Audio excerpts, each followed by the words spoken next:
Isang malupit na pagtutuos ang naganap sa laban ni John Riel Casimero na hindi inaasahan ng mga manunood. Si Casimero, na kilala sa kanyang knockout power, ay nagbigay ng isang kakaibang performance laban.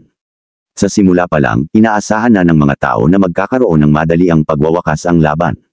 Si Casimero ay sinasabing may kakayahan na tapusin ang laban sa ika-unang round. Ngunit tila mas pinili niya na hindi basta-basta ang pagwawakas ng laban para bigyan ng kasiyahan ang mga manunood. Nag-ano ako na gusto kong tapusin siya.